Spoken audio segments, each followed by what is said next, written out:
Now, they immediately went to their X account because what they did was they cut Haley Van Lith first, right? So they cut her, right? And within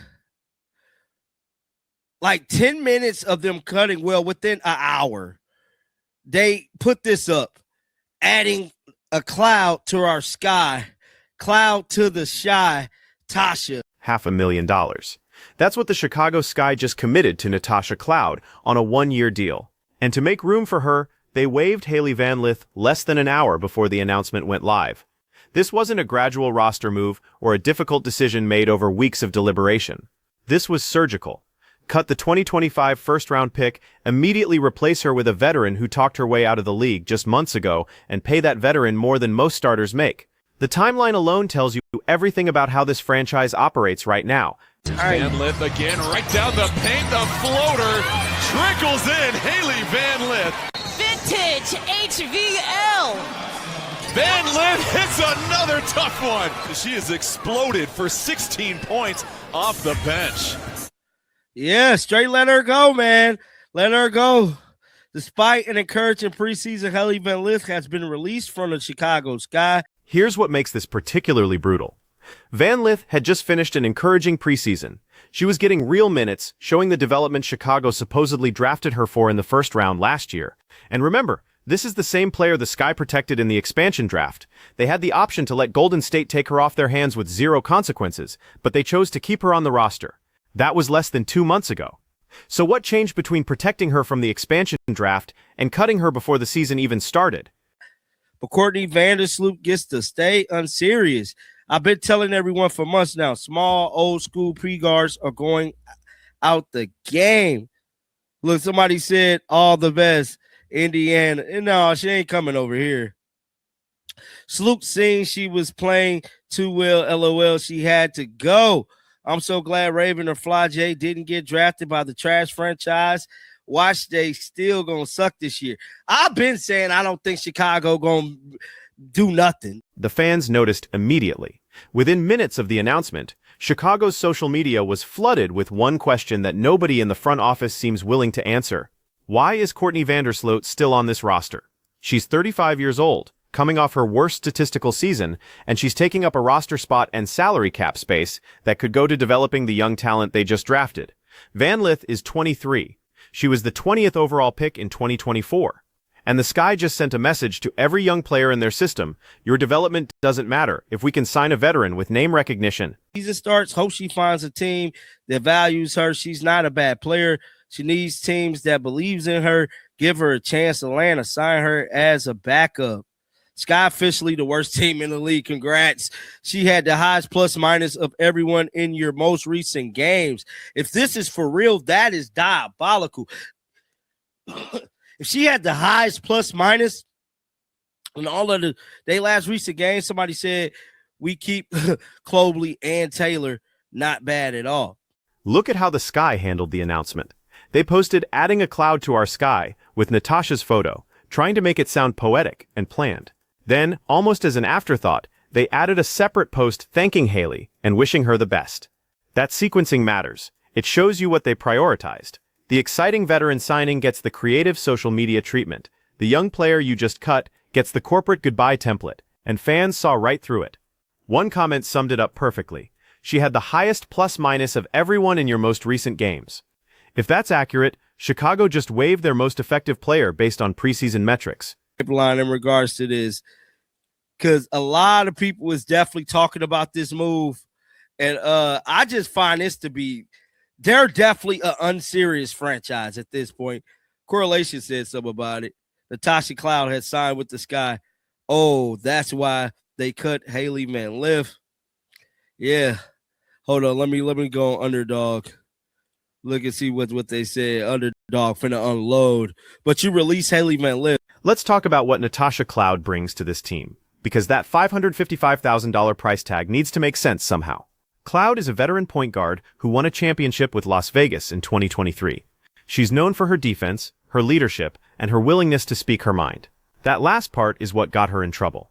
After leaving Phoenix, she made headlines for all the wrong reasons. including comments that alienated fan bases and created unnecessary controversy. She's talented, absolutely, but she's also coming to Chicago, a media market where every word gets amplified, and she's getting paid like a franchise cornerstone on a one-year prove-it deal. Oh, bruh. Chicago trying to contend, ruin that mystic pick. Big W for Chicago Cloud leadership. This dude is all over the place right here, bruh. WNBA free agency is wild. Season literally starts next Friday. They're doing all of this just still to not win. That's like my take on it. Y'all doing all of this to still potentially not even win. I understand it now, but why keep Sloop? Everybody keeps saying why keep Sloop. Just glad Natasha got it. I don't know, man. Natasha. Here's the organizational pattern that should concern everyone in Chicago. When they traded Marina Mabray to Connecticut, fans questioned it. When they moved on from Chennedy Carter despite her offensive production, people wondered about the direction. When they let Angel Reese's future become a constant source of speculation instead of shutting it down immediately, it created instability. And now they've waived a first-round pick before giving her a full season to develop, while simultaneously paying a controversial veteran more than most teams spend on their sixth player. This isn't a rebuild. This isn't a win-now move. This is a franchise that doesn't have a coherent identity, and it's showing up in every decision they make. Much money to Natasha Cloud is beyond me. Damn,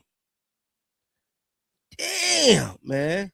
So this was the original report the Chicago Sky signs Cloud. That is crazy work, bro. I don't know, man. Like, I'm not seeing nothing positive come out of this from the fans in Chicago because they mad that they kept Vandersloot. But to sign... The comparison to other WNBA franchises is stark. Look at how Indiana developed Caitlin Clark's supporting cast, giving young players consistent minutes and clear roles. Look at how New York built around Breanna Stewart and Jonquel Jones, with veterans who accepted defined roles and mentored younger talent. Look at how Las Vegas maintained continuity even after losing key pieces to free agency. Then look at Chicago. They've had 4 different head coaches since 2020. They've churned through roster spots like they're trying to set a record. And they've consistently chosen short-term headlines over long-term development. That's not a recipe for sustained success in a league where continuity and culture matter more than individual talent. Skip going back to ESPN. Wow. But yeah, man. I don't know. Natasha Cloud and talked her way back into the damn league. Straight definitely has. Now let's address the elephant in the room.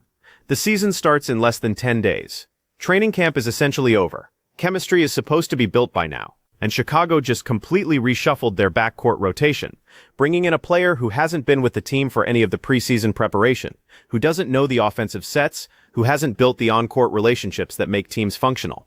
Natasha Cloud is a professional. She'll figure it out. But asking her to integrate into a system in a week, while also expecting her to provide veteran leadership to a team that just watched their front office cut a young player without warning? That's a lot to ask, and it puts Cloud in a position where she needs to justify that $555,000 immediately, which creates its own pressure. Here's what this decision reveals about how the Chicago Sky view their own timeline. By signing a 32-year-old point guard to a one-year deal worth over $500,000, they're signaling that they think they can compete for a playoff spot this season. That's the only way this move makes sense financially or strategically. You don't pay that kind of money for a mentor or a locker room presence. You pay it because you think that player puts you over the top. But look at the roster around Cloud. Angel Reese is talented but still developing. Camila Cardoso is a rookie center who missed most of the preseason with an injury. Michaela Onyenwere is a solid role player, not a star. Chennedy Carter is gone. Marina Mabray is gone. This isn't a team that's one veteran point guard away from contention. So what's the actual ceiling here? Best case scenario, Chicago sneaks into the playoffs as a 7 or 8 seed, gets bounced in the first round, and then has to figure out what to do when Cloud's contract expires and they're back to square one. Worst case scenario, they miss the playoffs entirely, waste a year of Angel Reese's development, and create even more questions about the front office's decision-making. There's no scenario where waiving Hailey Van Lith to sign Natasha Cloud transforms this team into a championship contender. And that's the problem. This move doesn't align with any coherent vision for what Chicago is trying to build. Let's talk about the message this sends to future draft picks. If you're a college player evaluating which team to hope drafts you, what do you take away from this? Chicago will draft you in the first round, protect you in an expansion draft, and then cut you before you get a full season to prove yourself. Meanwhile, they'll pay a veteran with baggage more money than you'll see in your entire rookie contract. That's not a development program. That's not a player-friendly organization. That's a front office that panics and makes reactive decisions based on whatever pressure they're feeling that particular week. And here's the part that should concern the league office. Chicago is one of the WNBA's most important markets. It's the third largest city in the country. It has a passionate basketball culture. It should be a pillar franchise, the kind of team that consistently competes and draws national attention for the right reasons. Instead, they're a cautionary tale. They're the team that had the number 7 overall pick in 2024, used it on Camila Cardoso, and then immediately created questions about whether they can develop her properly. They're the team that drafted Angel Reese, one of the most marketable players in women's basketball, and then surrounded her with chaos instead of stability. Think about what this means for the players who are still on the roster. If you're Angel Reese, what are you thinking right now? You just watched the front office cut a teammate without warning, less than 2 weeks before the season starts. You know that if they're willing to do that to a first-round pick they protected in the expansion draft, they're willing to do it to anyone. That doesn't create trust. That doesn't create the kind of environment where players feel comfortable taking risks and developing their game. That creates anxiety and uncertainty, which are the enemies of performance. Courtney Vandersloot has to be feeling the pressure too. She's the player everyone is asking about. Why is she still here when younger, more productive players are getting cut? She didn't ask for this situation. She didn't create the controversy. But now she's the symbol of everything fans think is wrong with this organization. That's not fair to her, but it's the reality of how this roster construction looks from the outside. Every time she checks into a game, there's going to be a portion of the fan base wondering why Hailey Van Lith isn't getting those minutes instead.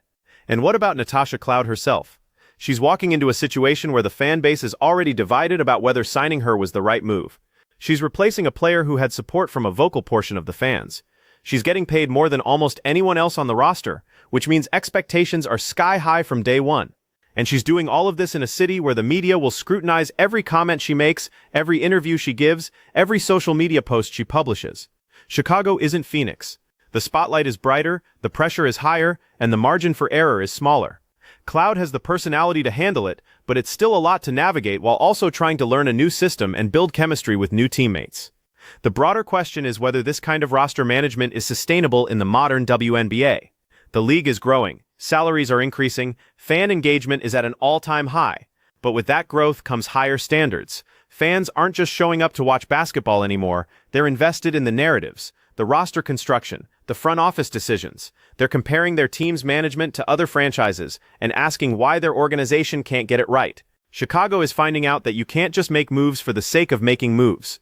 Every decision gets analyzed, debated, and criticized. And when the decisions don't make sense, the criticism is loud and persistent. So here's the question that Chicago's front office needs to answer, even if they won't say it publicly. What is the plan? Are you rebuilding around Angel Reese and Camila Cardoso? Then why are you paying a 32-year-old point guard over $500,000 on a one-year deal? Are you trying to compete for a championship this season? Then why did you let Marina Murray and Chennedy Carter leave without replacing them with equivalent talent? Are you trying to develop young players? Then why did you just cut a first-round pick before giving her a full season? The moves don't add up to a coherent strategy, and that's what has fans frustrated. This isn't about whether Natasha Cloud is a good player. She is. This isn't about whether Hailey Van Lith deserved to be cut. Maybe she did. Maybe she didn't. This is about an organization that continues to make decisions that create more questions than answers. And in a league where teams like New York, Las Vegas, and Minnesota have shown that stability and smart roster construction lead to sustained success, Chicago keeps choosing chaos. At some point, that has to change. The question is whether it changes before they waste the prime years of their young core, or whether Angel Reese and Camila Cardoso end up looking for opportunities elsewhere because they're tired of the dysfunction. So what happens next? Chicago opens the season with a new point guard who's had less than 2 weeks to integrate into the system. They're betting that Natasha Cloud's veteran presence and championship experience will be worth the $555,000 and the roster spot. They're hoping that cutting Hailey Van Lith doesn't become a story that defines their season, and they're praying that the fan base gives them the benefit of the doubt long enough to see if this actually works. But if it doesn't, if Chicago struggles out of the gate and Cloud doesn't immediately justify that contract, the pressure on this front office is going to be immense, because they just made the boldest move of the offseason, and there's no walking it back now. Drop your thoughts in the comments. Was cutting Hailey Van Lith the right move, or did Chicago just make another mistake in a long line of questionable decisions? And do you think Natasha Cloud at $555,000 makes this team a playoff contender, or is this just another headline without substance? Let me know where you stand. Hit that subscribe button, and I'll see you in the next one.